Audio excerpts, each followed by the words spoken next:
Let's pause for just one moment, and we're going to get to everybody. Let's pause for one moment to think about that oftentimes the ideas that we come up with have a price tag to them, right?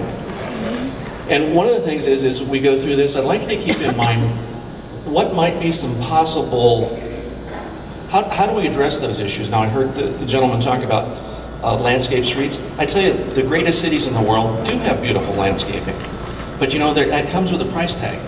And one of the things is we're going to want to talk about sometime this morning about what about money? Now, is that something we do through private sector, private-public partnerships? Is it something through self-assessment? How do we pay for some of the ideas that you're going to be coming up with today? The train station, the high-speed rail, you know how a lot of train stations get placed? It's when the city donates land so the developer can go ahead and put it in for free, and it's one way to hold costs down. But that property didn't come to the city for free. It had to come from somewhere, right? So I want you to think about that is that we want to think audaciously and big, but we also want to know that there's a price tag that comes with it, and how are we going to address that? So let's go to the lady in back, please. A fully operational website that reflects the needs of the city, its growth, that's fully interactive with the businesses and the residents, that people can go to for information on the schools, on growth, on activities, that's active and moving, and perhaps even can be partially paid for by cooperating businesses in the area. But I think it would reflect the vision and the future growth and ongoing activities of the city in a fully operational website that meets the needs of the city.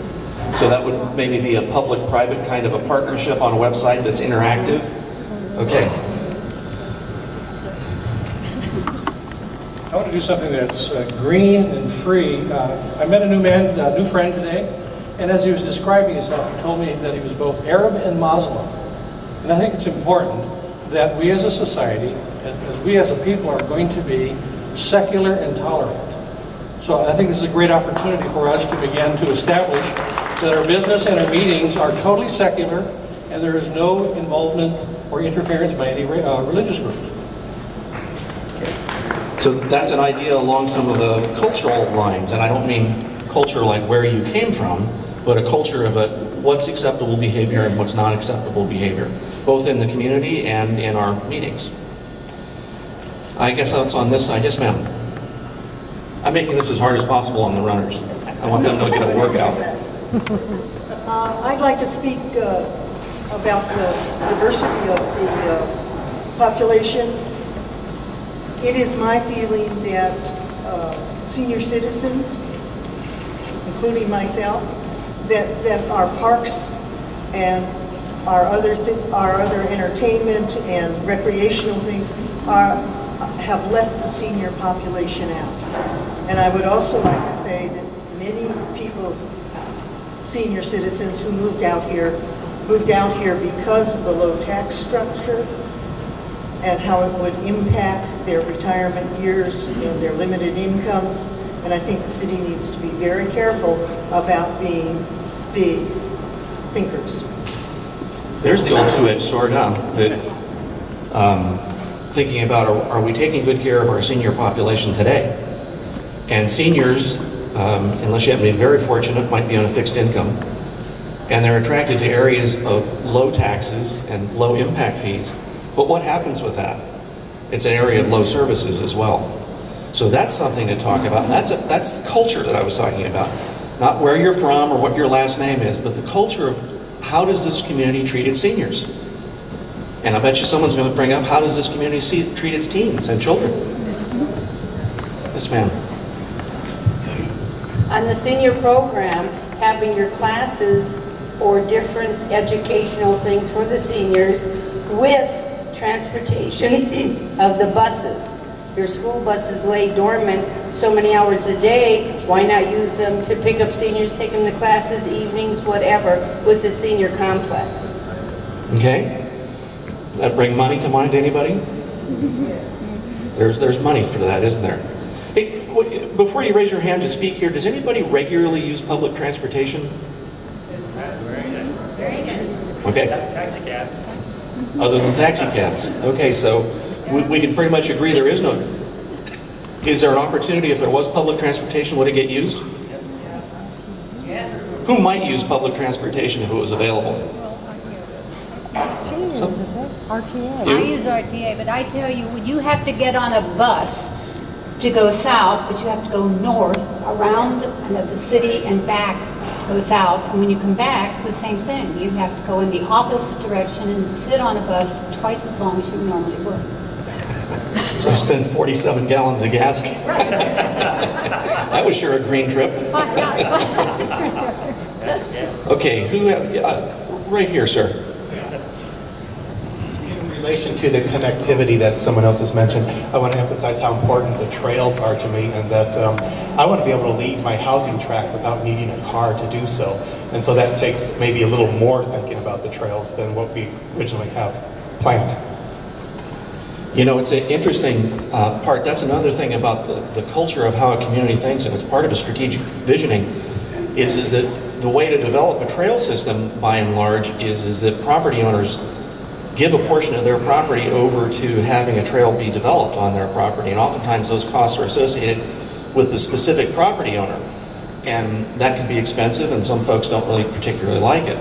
So one of the things we might want to think about in having, and that's another thing that some of the best cities in the world have, is walkability and trails and connectivity, is that should the property owner bear the cost of that trail, or is that something that gets spread over the whole community? And that goes back again to saying, well, I moved here because I have low impact fees. I have low taxes. And some of those quality of life issues actually cost. So I think that's something we need to really address. So I'm going to try to get someone to spoken. Yes, ma'am, right here. If you will, I would like to speak to the cosmetic portion of how our city developed and any architectural design. And growth is inevitable. It's going to happen.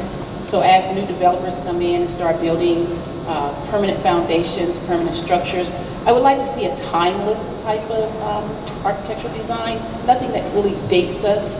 In 20 years, it looks so outdated, that type of thing.